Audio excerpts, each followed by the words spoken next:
Hello ನಮಸ್ಕಾರ ಎಲ್ಲರಿಗೂ. ಗೃಹಲಕ್ಷ್ಮಿಯರೆಲ್ಲರೂ ಕೂಡ ಸರ್ಕಾರದ ಕಡೆಯಿಂದ ಭರ್ಜರಿ ಗುಡ್ ನ್ಯೂಸ್ ಅಂತಲೇ ಹೇಳ್ಬೋದು. ಸಂಕ್ರಾಂತಿ ಹಬ್ಬಕ್ಕೆ ಗೃಹಲಕ್ಷ್ಮಿಯರೆಲ್ಲರೂ ಕೂಡ ಒಂದು ಭರ್ಜರಿ ಗುಡ್ ನ್ಯೂಸನ್ನು ನೀಡ್ತಾ ಇದ್ದಾರೆ. ಸೊ ಇದ್ರ ಬಗ್ಗೆ ಏನು ಸರ್ಕಾರದವರು ಮಾಹಿತಿನ ತಿಳಿಸ್ಕೊಟ್ಟಿದ್ದಾರೆ. ಆ್ಯಂಡ್ ಗೃಹಲಕ್ಷ್ಮಿಯರಿಗೆ 4,000 ರೂಪಾಯಿ ಹಣ ಬಿಡುಗಡೆ ಆಗ್ತದೆ ಅಂತ ಹೇಳ್ತಾ ಇದ್ದಾರೆ. ಸೊ ಇದ್ರ ಬಗ್ಗೆ ಸಂಪೂರ್ಣ ಮಾಹಿತಿನ ನಾನು ಇವತ್ತಿನ ವೀಡಿಯೋದಲ್ಲಿ ತಿಳಿಸೋ ಒಂದು ಪ್ರಯತ್ನ ಅಂತೂ ಮಾಡ್ತೀನಿ. ಸೊ ಪ್ರತಿ ಸರಿ ಹೇಳೋ ಹಾಗೆ ವೀಡಿಯೋ ಬಂದುಬಿಟ್ಟು ತುಂಬಾ ಇಂಟ್ರೆಸ್ಟಿಂಗ್ ಆಗಿರುತ್ತೆ. ಮಧ್ಯದಲ್ಲಿ ಸ್ಕಿಪ್ ಮಾಡಬೇಡಿ, ಕೊನೆ ತನಕ ನೋಡಿ. ನೀವು ಕೊನೆ ತನಕ ನೋಡಿದ್ರೆ ನಿಮಗೆ ಪೂರ್ತಿಯಾಗಿ ಇನ್ಫಾರ್ಮೇಷನ್ ಗೊತ್ತಾಗುತ್ತೆ. ಹಾಗೆ ಹೊಸದಾಗಿ ಯಾರೆಲ್ಲ ನನ್ನ ಚಾನಲ್ಗೆ ವಿಸಿಟ್ ಮಾಡ್ತಾ ಇದ್ದೀರಾ, ದಯವಿಟ್ಟು ನನ್ನ ಚಾನಲ್ಗೆ ಸಬ್ಸ್ಕ್ರೈಬ್ ಆಗೋದನ್ನು ಮರಿಬೇಡಿ. ಇವತ್ತಿನ ವೀಡಿಯೋ ನಿಮಗೆ ಯಾರು ಯೂಸ್ಫುಲ್ ಅನಿಸಿದ್ರೆ ದಯವಿಟ್ಟು ಇವತ್ತಿನ ವೀಡಿಯೋಗೆ ಲೈಕ್ ಮಾಡಿ, ಶೇರ್ ಮಾಡಿ, ಕಮೆಂಟ್ ಮಾಡಿ. ಇನ್ನು ತಡ ಮಾಡದೆ ವೀಡಿಯೋನ ಶುರು ಮಾಡೋಣ. ಗೃಹಲಕ್ಷ್ಮಿಗೆ ಸರ್ಕಾರದ ಕಡೆಯಿಂದ ಬಂದಿರುವಂಥ ಲೇಟೆಸ್ಟ್ ಅಪ್ಡೇಟ್ಸ್ ಏನಪ್ಪ ಅಂತಂದರೆ, ನೀವೆಲ್ಲ ಈಗಲೂ ಕೂಡ ಕಾಯ್ತಾ ಇದ್ರಿ ಫೆಬ್ರವರಿ ಮತ್ತು ಮಾರ್ಚ್ ತಿಂಗಳ ಹಣ ಯಾವಾಗ ಬರುತ್ತೆ ಅಂಥೇಳಿ. ಸೊ ಕಳೆದ ಬಾರಿ ಕೂಡ ನಾನು ವೀಡಿಯೋಗಳಲ್ಲಿ ತಿಳಿಸಿದ್ದೆ ನಿಮಗೆ ಜನವರಿ ತಿಂಗಳಲ್ಲೇ ನಿಮ್ಗೆ ಏನು ಫೆಬ್ರವರಿ ಆಗಿರ್ಬೋದು ಅಥವಾ ಮಾರ್ಚ್ ಆಗಿರ್ಬೋದು 2 ಕಂತಿನ ಹಣವನ್ನು ಒಟ್ಟಿಗೆ ಹಾಕ್ತೀವಿ ಅಂಥೇಳಿ ಸದನದಲ್ಲಿ ನಮ್ಮ ಮುಖ್ಯಮಂತ್ರಿಗಳಂತ ಸಿದ್ದರಾಮಯ್ಯ ಸರ್ ಅವರೇ ಒಂದು ಸ್ಪಷ್ಟನೆಯನ್ನು ಕೊಟ್ಟಿದ್ರು ಅಂತ ಇಲ್ಲಿ ಹೇಳಿದ್ದೆ. ಸೊ ಅದರ ಪ್ರಕಾರ ಕೂಡ ಲಕ್ಷ್ಮೀ ಹೆಬ್ಬಾಳ್ಕರ್ ಮೇಡಮ್ ಅವರು ಕೂಡ ಅದ್ರ ಪ್ರಾಸೆಸ್ ಏನಿದೆ ಎಲ್ಲದನ್ನು ಕೂಡ ಮಾಡ್ತಾ ಕೂಡ ಬರ್ತಾ ಇದ್ದಾರೆ. ಅದರ ಜೊತೆ ಬಂದುಬಿಟ್ಟು ಹಣಕಾಸಿನ ಸಂಸ್ಥೆಯು ಕೂಡ ಅವರು ಮನವಿಯನ್ನು ಕೂಡ ಮಾಡ್ಕೊಂಡಿದ್ದಾರೆ ಅಂಥೇಳಿ ನಿನ್ನೆ ಒಂದು ವೀಡಿಯೋದಲ್ಲಿ ಕೂಡ ತಿಳಿಸಿದ್ದೆ. ಸೊ ಇಲ್ಲಿವರೆಗೂ ಕೂಡ ಇದರಿಂದ ಹಣಕಾಸಿನ ಸಂಸ್ಥೆಯಿಂದ ಫೆಬ್ರವರಿ ತಿಂಗಳ ಗೃಹಲಕ್ಷ್ಮಿ ಹಣ ಆಗಿರ್ಬೋದು ಅಥವಾ ಮಾರ್ಚ್ ತಿಂಗಳ ಗೃಹಲಕ್ಷ್ಮಿ ಹಣ ಆಗಿರ್ಬೋದು ಬಂದಿಲ್ಲ ಅಂತ ಹೇಳಿರುವಂಥ ಮಾತು ನಿನ್ನೆ ಒಂದು ಮೀಡಿಯಾ ಮುಖಾಂತರ ಅವರು ತಿಳಿಸಿರುವಂಥದ್ದು. ಗೃಹಲಕ್ಷ್ಮಿಯರು ಯಾರೆಲ್ಲ ಇದ್ದರೆ ಎಲ್ಲರಿಗೂ ಕೂಡ ಅದು ಒಂದು ಕಿವಿ ಮಾತು ಅನ್ನೋದಕ್ಕಿಂತ ಒಂದು ಅಪ್ಡೇಟನ್ನು ತಿಳಿಸಿರುವಂಥದ್ದು ಎಲ್ಲರಿಗೂ ಕೂಡ. ಸೊ ಅದ್ರ ಪ್ರಕಾರ ಕೂಡ ನಾನು ಕೆಲವೊಂದು ವಿಚಾರಗಳನ್ನ ಕೂಡ ನಿಮ್ಮ ಹತ್ರ ಶೇರ್ ಮಾಡ್ಕೊಂಡಿದ್ದೆ ನಿನ್ನೆ ಕೂಡ. ಬಟ್ ಈಗ ಏನಪ್ಪ ಅಂತಂದರೆ, ಸಂಕ್ರಾಂತಿ ಹಬ್ಬಕ್ಕೆ 4,000 ರೂಪಾಯಿ ಹಣವನ್ನು ಬಿಡುಗಡೆ ಮಾಡ್ತಾ ಇದ್ದೀವಿ ಅಂತೇಳಿ ತಿಳಿಸ್ತಾ ಇದ್ದಾರೆ. ಸೊ 4,000 ರೂಪಾಯಿ ಹಣ ಅಂದರೆ ನಿಮ್ಮೆಲ್ಲರಿಗೂ ಗೊತ್ತಿರೋ ಹಾಗೆ ಫೆಬ್ರವರಿ ಮತ್ತು ಮಾರ್ಚ್ ತಿಂಗಳ ಹಣ ಅಂತಲೇ ಹೇಳ್ಬೋದು. ಆ್ಯಂಡ್ ಇಲ್ಲಿ ಸಂಕ್ರಾಂತಿ ಹಬ್ಬಕ್ಕೆ ನಾವು ಅವತ್ತಿನ ದಿನ ನಿಮಗೆ 4,000 ರೂಪಾಯಿ ಫೆಬ್ರವರಿ ಮತ್ತು ಮಾರ್ಚ್ ತಿಂಗಳ ಹಣವನ್ನು 4,000 ರೂಪಾಯಿ ನಿಮ್ಮ ಒಂದು ಬ್ಯಾಂಕ್ ಖಾತೆಗೆ ಜಮೆ ಮಾಡ್ತೀವಿ ಅಂತ ಹೇಳ್ತಾ ಇದ್ದಾರೆ. ಸೊ ಅವತ್ತಿನ ದಿನವೇ ಜಮೆ ಆಗುತ್ತಾ ಅಥವಾ ಅವತ್ತಿನ ದಿನವೇ ಜಮೆ ಪ್ರಾರಂಭ ಮಾಡ್ತಾರಾ ಅನ್ನೋದ್ರ ಬಗ್ಗೆ ಗೊತ್ತಿಲ್ಲ. ನಾವೆಲ್ಲರೂ ಕೂಡ ಸಂಕ್ರಾಂತಿ ಹಬ್ಬದವರೆಗೂ ಕೂಡ ಕಾಯಬೇಕಾಗತ್ತೆ. ಸಂಕ್ರಾಂತಿ ಹಬ್ಬ ಬಂದುಬಿಟ್ಟು ನಿಮಗೆ ಮುಂದಿನ ವಾರ ಗುರುವಾರ ಇರೋದ್ರಿಂದ ಅವತ್ತಿನ ದಿನವೇ ಜಮೆ ಆಗೋ ಚಾನ್ಸಸ್ ಕೂಡ ಇರುತ್ತೆ ಅಂತ ಹೇಳ್ತಾ ಇದ್ದಾರೆ.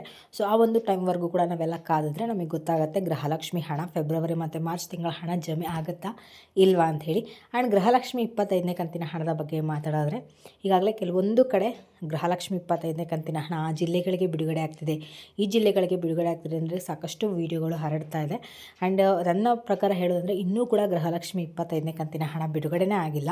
ಇನ್ನೂ ಸರ್ಕಾರದವರು ಈ ವರ್ಷದಲ್ಲಿ ಅಂದರೆ ಫೆಬ್ರವರಿ ಮತ್ತು ಮಾರ್ಚ್ ತಿಂಗಳ ಹಣವನ್ನು ಏನು ಪೆಂಡಿಂಗ್ ಇಳಿಸ್ಕೊಂಡಿದ್ರು ಫಸ್ಟ್ ಅದನ್ನು ಕ್ಲಿಯರ್ ಮಾಡಬೇಕು ಅನ್ನೋದು ಅವರು ತಲೆಯಲ್ಲಿರುವಂಥದ್ದು ವಿಚಾರ.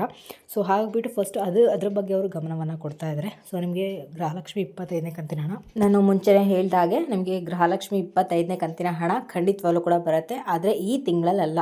ಸೊ ಸಾಕಷ್ಟು ವೀಡಿಯೋಗಳಲ್ಲಿ ನೋಡ್ತಾ ಇರ್ತಾರೆ. ಆಗ ನೀವು ಸೋಷಿಯಲ್ ಮೀಡಿಯಾ ಓಪನ್ ಮಾಡಿದ ತಕ್ಷಣ ಸಾಕು ತುಂಬ ವೀಡಿಯೋಗಳು ಬರ್ತಾ ಇರುತ್ತೆ. ಗೃಹಲಕ್ಷ್ಮಿ 25ನೇ ಕಂತಿನ ಹಣ ಈ ಜಿಲ್ಲೆಗಳಿಗೆ ಬಿಡುಗಡೆ ಆಗ್ತಿದೆ, ಆ ಜಿಲ್ಲೆಗಳಿಗೆ ಬಿಡುಗಡೆ ಆಗ್ತಿದೆ, ಆ್ಯಂಡ್ ಇವತ್ತಿಂದ ಸ್ಟಾರ್ಟ್ ಆಗ್ತದೆ ಅಂತೇಳಿ ಸಾಕಷ್ಟು ವಿಡಿಯೋಗಳು ಬರ್ತಾ ಇದೆ. ಬಟ್ ಖಂಡಿತವಾಗ್ಲೂ ಕೂಡ ಇನ್ನೂ ಕೂಡ ಗೃಹಲಕ್ಷ್ಮಿ 25ನೇ ಕಂತಿನ ಹಣ ಬಿಡುಗಡೆನೇ ಆಗಿಲ್ಲ. ಅದ್ರ ಬಗ್ಗೆ ಯಾವುದೇ ರೀತಿಯ ಒಂದು ಅಪ್ಡೇಟ್ಗಳು ಸಿಕ್ಕಿಲ್ಲ. ಈಗ ಸರ್ಕಾರದಲ್ಲ ತಲೆಯಲ್ಲಿ ಇರುವಂಥದ್ದು ಒಂದೇ ಏನಪ್ಪ ಅಂದರೆ, ಈ ವರ್ಷದಲ್ಲಿ ನಾವು ಈ ತಿಂಗಳಲ್ಲಿ ಮುಂಚೆ ನಾವೇನು ಫೆಬ್ರವರಿ ಮತ್ತು ಮಾರ್ಚ್ ತಿಂಗಳ ಹಣವನ್ನು ಏನು ಉಳಿಸ್ಕೊಂಡಿದ್ವಿ ಅದನ್ನು ಫಸ್ಟ್ ಕ್ಲಿಯರ್ ಮಾಡಬೇಕನ್ನೋದಷ್ಟೇ ಅವ್ರ ತಲೆಯಲ್ಲಿ ಇರುವಂಥದ್ದು. ಸೊ ದಯವಿಟ್ಟು ಬೇರೆ ಎಲ್ಲ ನ್ಯೂಸ್ಗಳು ಬರ್ತಿದೆ, ಬಟ್ ಅದನ್ನು ನಂಬಿ ಮೋಸ ಹೋಗಬೇಡಿ ಅಂತ ಹೇಳ್ತೀನಿ. ಮೋಸ ಹೋಗೋದಲ್ಲ, ಸೊ ಅದು ಹೇಳಿದ ತಕ್ಷಣ ನೀವು ಅನ್ಕೊಬಿಡ್ತಾರೆ 25ನೇ ಕಂತಿನ ಹಣ ಬರುತ್ತೆ ಅಂತೇಳಿ. ಬಟ್ ನಾನು ನಿಮಗೊಂದು ಕ್ಲಾರಿಟಿ ಕೊಡಬೇಕು ಅಂಥೇಳಿ ನನ್ನ ವೀಡಿಯೋ ಮುಖಾಂತರ ನಿಮಗೊಂದು ಕ್ಲಾರಿಟಿ ಕೊಡ್ತಾ ಇದ್ದೀನಿ ಅಷ್ಟೇ. ಇನ್ನೂ ಕೂಡ ಗೃಹಲಕ್ಷ್ಮಿ 25ನೇ ಕಂತಿನ ಹಣ ಬಿಡುಗಡೆನೇ ಆಗಿಲ್ಲ. ಸೊ ಅದು ನಿಮಗೆ ನೆಕ್ಸ್ಟ್ ಮಂತು ಇಲ್ಲ ಅಂದರೆ ಅದರ ನೆಕ್ಸ್ಟ್ ಮಂತ್ ಬರೋ ಚಾನ್ಸಸ್ ತುಂಬಾ ಇರುತ್ತೆ. ಆ್ಯಂಡ್ ಗೃಹಲಕ್ಷ್ಮಿ ಫೆಬ್ರವರಿ ಮತ್ತು ಮಾರ್ಚ್ ತಿಂಗಳ ಹಣ ಬಿಡುಗಡೆ ಪ್ರಕ್ರಿಯೆ ಪ್ರಾರಂಭ ಆದಾಗಿಂದ ಕೂಡ ನಿಮಗೆ ಕಂಪ್ಲೀಟ್ ಮಾಡ್ಕೊಳ್ಳೋದಕ್ಕೆ 1 ತಿಂಗಳ ಟೈಮ್ ಆದರೂ ಬೇಕಾಗತ್ತೆ, ಇಲ್ಲ 2 ತಿಂಗಳ ಟೈಮ್ ಆದರೂ ಬೇಕಾಗತ್ತೆ. ಸೊ ಕಂಟಿನ್ಯೂಸ್ ಬರ್ತಾನೆ ಇರುತ್ತೆ. ಅದು ಯಾವಾಗ ಕಂಪ್ಲೀಟ್ ಮಾಡ್ತಾರೆ ಅಂತೇಳಿ ಸರ್ಕಾರಕ್ಕೆ ಗೊತ್ತಿರೋವಂಥದ್ದು. ಸೊ 25ನೇ ಕಂತಿನ ಹಣ ಅಂತೂ ಇನ್ನೂ ಬಿಡುಗಡೆ ಆಗಿಲ್ಲ.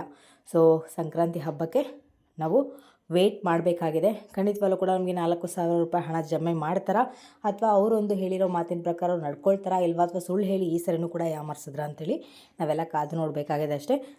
ಇನ್ನೂ ಸಂಕ್ರಾಂತಿ ಬಂದುಬಿಟ್ಟು 5 ದಿನ ಅಷ್ಟೇ ಇರುವಂಥದ್ದು. ಸೊ ಅಲ್ಲಿವರೆಗೂ ವೆಯ್ಟ್ ಮಾಡೋಣ, ಗೃಹಲಕ್ಷ್ಮಿ ಫೆಬ್ರವರಿ ಮತ್ತು ಮಾರ್ಚ್ ತಿಂಗಳ ಹಣ ಬರುತ್ತಾ ಇಲ್ವಾ ಅಂಥೇಳಿ. ಸೊ ಇದಿಷ್ಟು ಇವತ್ತಿನ ಗೃಹಲಕ್ಷ್ಮಿ ಒಂದು ಲೇಟೆಸ್ಟ್ ಅಪ್ಡೇಟ್ಸ್ ಆಗಿರುತ್ತೆ.